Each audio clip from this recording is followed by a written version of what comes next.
Hello दोस्तों, welcome करता हूं मैं आपको आपके अपने यूट्यूब चैनल सिविल इंजीनियर एफबीएच में। तो दोस्तों, जो हमारी आज की वीडियो है ये वीडियो नंबर 3 है हमारे पास, जो कि हम ओपन चैनल फ्लो पढ़ रहे हैं। तो उसमें आज हम एक नया टॉपिक स्टार्ट करने वाले हैं, स्पेसिफिक एनर्जी। तो स्पेसिफिक एनर्जी का टॉपिक जो है बहुत ही इंपॉर्टेंट टॉपिक है। यहाँ पर कुछ ऑब्जेक्टिव क्वेश्चंस बन जाते हैं जो कि पूछे जाते हैं हमारे साथ। तो यहाँ पर पहले ही आपको स्पेसिफिक एनर्जी की डेफिनेशन पता होनी चाहिए। तो स्पेसिफिक एनर्जी हम डिनोट करते हैं ई से। ये किसी भी सेक्शन पे अगर हमें स्पेसिफिक एनर्जी निकालनी होती है तो ये किसके इक्वल होती है? ये होती है depth of flow plus velocity head. मतलब कि अगर हमारे पास ये, यहां पर आपको ये याद रखना है कि डेटम जो है, डेटम हम किसको मान के चलते हैं? डेटम हम मान के चलते हैं जो स्लोप बेड बेड स्लोप होता है हमारे पास कैनाल का, उसे हम डेटम मान के चलते हैं। और अगर हमारे पास डेप्थ ऑफ फ्लो मतलब कि वाटर लेवल जो है वो वाई तक है हमारे पास, तो ये अगर हमारे पास क्या है, ये हमारे पास डेप्थ ऑफ फ्लो है। और वेलोसिटी हेड अगर हमारे पास वी स्क्वायर अपॉन 2g है। तो इन दोनों का सम जो होता है हमारे पास, वो क्या कहलाता है? वो कहलाता है हमारे पास स्पेसिफिक एनर्जी। मतलब कि स्पेसिफिक एनर्जी क्या होता है? y plus V square upon 2g। तो ये याद रखना है। Velocity head plus datum head या डेप्थ ऑफ फ्लो, वो होता है हमारे पास स्पेसिफिक एनर्जी। तो पहली चीज आपको ये याद रखनी है, डेटम हम किसको मान के चलते हैं? डेटम हम कैनाल बेड को मान के चलते हैं। तो ये होता है हमारे पास specific energy. Specific energy Y plus V square upon 2g। मतलब कि हमारे पास potential head plus kinetic head के इक्वल हो सकता है। तो यहां पर अगर आप देखेंगे, अगर हम डिस्चार्ज के टर्म्स में लिखना चाहेंगे इसको, तो हमारे पास क्या आ जाएगा? वेलोसिटी हमारे पास क्या होती है? आपको पता ही है, डिस्चार्ज होता है एरिया इंटू वेलोसिटी। तो अगर हमारे पास वेलोसिटी निकालनी है तो वो आ जाएगा डिस्चार्ज अपॉन एरिया। तो वी स्क्वायर है हमारे पास, तो वी स्क्वायर आ जाएगा क्यू स्क्वायर अपॉन ए स्क्वायर। तो हमने यहां पर वी स्क्वायर की जगह क्यू स्क्वायर अपॉन ए स्क्वायर लिख लिया। तो ये आ जाएगा स्पेसिफिक एनर्जी हमारे पास, अगर हम डिस्चार्ज के टर्म्स में लिखना चाहेंगे। तो अगर हम क्यू के टर्म्स में, स्मॉल क्यू के टर्म्स में लिखना चाहेंगे, तो स्मॉल क्यू किसके इक्वल होता है? ये होता है हमारे पास डिस्चार्ज अपॉन विड्थ। तो डिस्चार्ज अपॉन विड्थ जो है हमारे पास, वो क्या होता है हमारे पास? वो होता है डिस्चार्ज पर यूनिट विड्थ, जो जिसे हम स्मॉल क्यू से डिनोट करते हैं।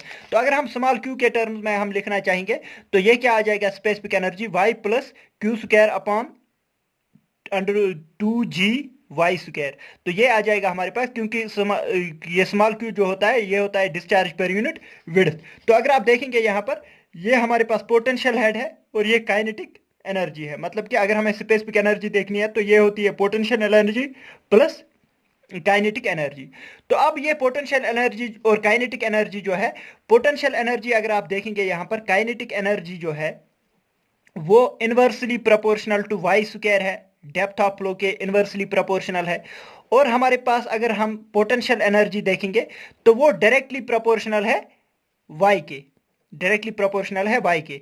तो अगर हम यहां पर इसको ग्राफ में प्लॉट करने की कोशिश करेंगे, तो हमारे पास, अगर आपको पता ही होगा, अगर हमारे पास ये, यहां से हम डेप्थ ऑफ फ्लो दिखाएंगे और यहां पर स्पेसिफिक एनर्जी को दिखाएंगे, तो एनर्जी जो है वो डायरेक्टली प्रोपोर्शनल है किसके? डेप्थ ऑफ फ्लो के। तो हमारे पास इसका ग्राफ ये आ जाएगा। मतलब कि हमारे पास potential energy is directly proportional to Y, जो हमारे पास यहां पर दिया हुआ है। अब अगर हम देखेंगे inversely proportional to Y square, तो inversely proportional to Y square का ग्राफ क्या आ जाएगा? तो ये आता है हमारे पास पैराबोलिक ग्राफ जो है वो ऐसे आ जाएगा कुछ।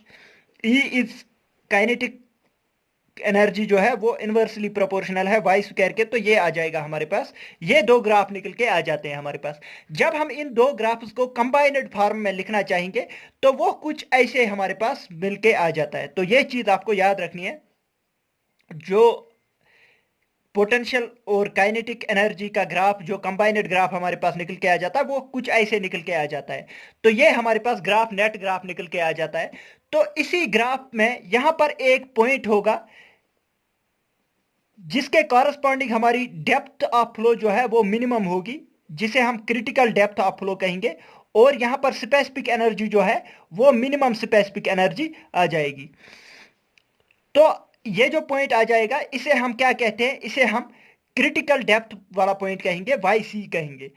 तो जहां पर भी स्पेसिफिक एनर्जी मिनिमम होगी और जहां पर भी स्पेसिफिक एनर्जी का वैल्यू सिंगल वैल्यू होगा तो उसे हम क्या कहते हैं, क्रिटिकल डेप्थ कहते हैं।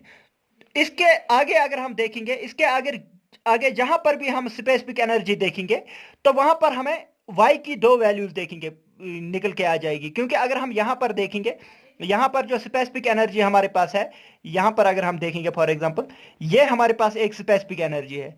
तो इस स्पेसिफिक एनर्जी के लिए हमें डेप्थ जो है वो ये, एक तो ये डेप्थ आ जाएगी और दूसरा ये डेप्थ आ जाएगी।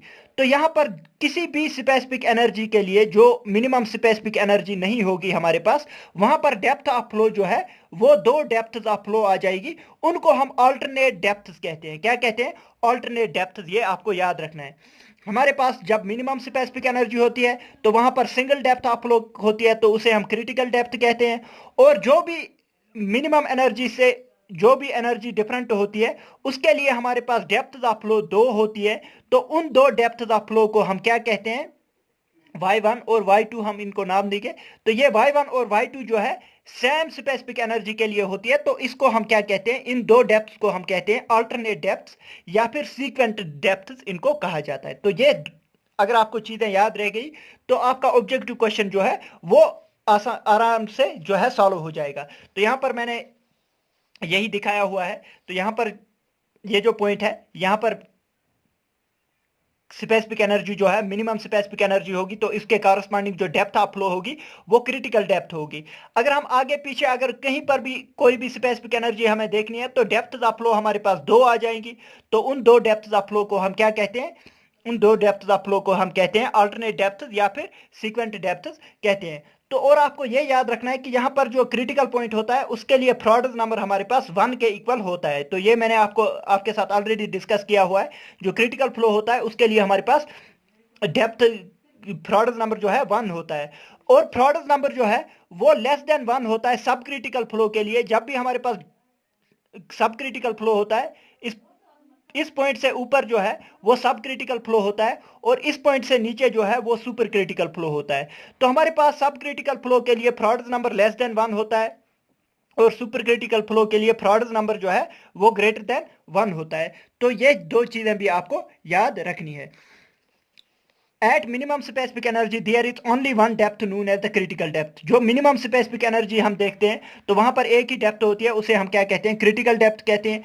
At the specific energy other than E minimum, मतलब कि स्पेसिफिक एनर्जी अगर हमें कोई भी वैल्यू है जो ई मिनिमम के इक्वल नहीं है, there will be two depth of flow known as the alternate depth और सीक्वेंट डेप्थ।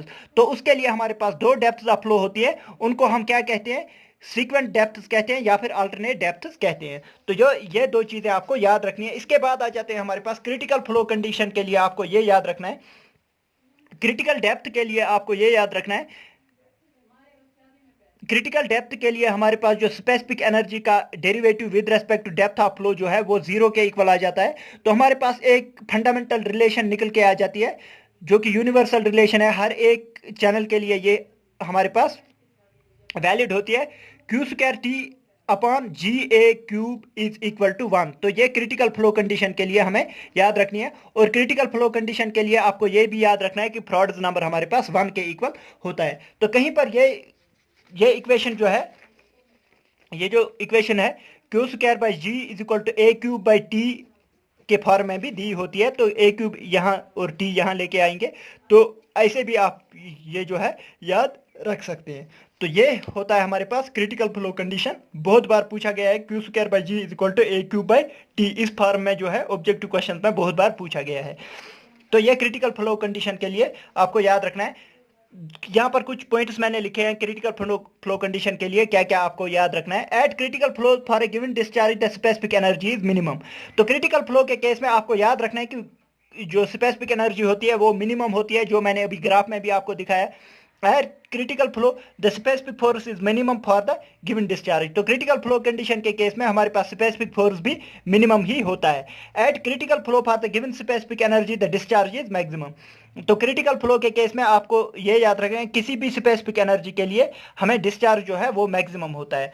तो यहाँ पर कुछ मैं आपको यहाँ पर डिस्कस करूंगा, अल्टरनेट डेप्थ क्या होता है, क्रिटिकल डेप्थ क्या होता है और कॉन्जुगेट डेप्थ क्या होता है। तो यहाँ पर आप देख सकते हैं अल्टरनेट डेप्थ क्या होती है। Depth corresponding to the same specific energy are called as alternate depth. जो मैंने अभी आपको दिखाया कि दो डेप्थ आ जाती है हमारे पास किसी भी स्पेसिफिक एनर्जी के लिए, तो उन डेप्थ को हम क्या कहते हैं, अल्टरनेट डेप्थ कहते हैं। तो सेम स्पेसिफिक एनर्जी के लिए आपको याद रखना है उसे हम अल्टरनेट डेप्थ कहते हैं। और क्रिटिकल डेप्थ क्या होती है, it is the depth eight which specific energy is minimum. तो स्पेसिफिक एनर्जी जहां पर मिनिमम होगी उसे हम क्रिटिकल डेप्थ कहते हैं। If the depth eight which the specific force is minimum, तो स्पेसिफिक फोर्स भी जो है मिनिमम होता है क्रिटिकल डेप्थ में। It is the depth eight which the discharge is maximum, तो डिस्चार्ज मैक्सिमम होता है। इसके बाद आ जाते हैं हमारे पास कंजुगेट डेप्थ। ये अल्टरनेट डेप्थ और कंजुगेट डेप्थ में हमेशा इंसान को कंफ्यूजन रहता है, तो ये आपको याद रखना है। कंजुगेट डेप्थ के लिए जो है स्पेसिफिक फोर्स सेम होता है और अल्टरनेट डेप्थ के लिए हमारे पास जो है वो स्पेसिफिक एनर्जी सेम होती है। स्पेसिफिक फोर्स अगर सेम है तो उसे हम कंजुगेट डेप्थ कहेंगे, और स्पेसिफिक एनर्जी अगर सेम है तो उसे हम अल्टरनेट डेप्थ कहते हैं। तो अल्टरनेट डेप्थ के लिए आपको याद रखना है कि जो हम ग्राफ से निकालते हैं उसे हम अल्टरनेट डेप्थ कहेंगे। तो ग्राफ जो है वो स्पेसिफिक एनर्जी के लिए होता है, तो सेम स्पेसिफिक एनर्जी के लिए अल्टरनेट डेप्थ आ जाएगा अगर आप ऐसे याद रखने की कोशिश करेंगे। तो इसके बाद आ जाते हैं कुछ वैल्यूज आपको याद रखनी है। क्रिटिकल डेप्थ जो है रेक्टेंगुलर सेक्शन के लिए आपने ये फार्मूला बहुत बार देखा होगा, तो क्रिटिकल डेप्थ आपको ये सीधा याद ही रखना है। क्रिटिकल डेप्थ जो रेक्टेंगुलर सेक्शन के लिए होता है, तो ये रेक्टेंगुलर चैनल सेक्शन के लिए क्रिटिकल डेप्थ की वैल्यू जो होती है Q²/G⁻⁴ के इक्वल होती है। तो Q क्या होता है हमारे पास, discharge upon width. Discharge upon width, width जो है रेक्टेंगुलर सेक्शन की B होती है। तो ये आ जाती है हमारे पास क्रिटिकल डेप्थ। और अगर आपको क्रिटिकल जो है स्पेसिफिक एनर्जी देखनी है तो ये आ जाता है हमारे पास 3/2 YC के इक्वल।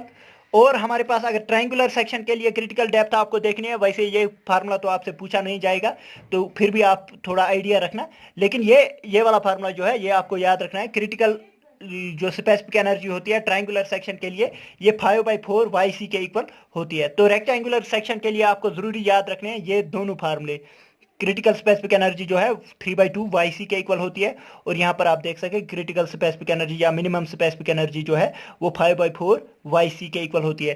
तो यहाँ पर आप क्रिटिकल स्पेसिफिक एनर्जी नहीं लिख के आप मिनिमम स्पेसिफिक एनर्जी भी इसको लिख सकते हैं, क्योंकि आपको पता ही है क्रिटिकल डेप्थ पे जो है वो मिनिमम स्पेसिफिक एनर्जी होती है। तो दोस्तों अगर आपको आज की वीडियो पसंद आई, वीडियो को लाइक कीजिए, शेयर कीजिए अपने दोस्तों के साथ, और सब्सक्राइब कीजिए हमारे चैनल सिविल इंजीनियर FBH को। थैंक यू दोस्तों, thank you for watching the video.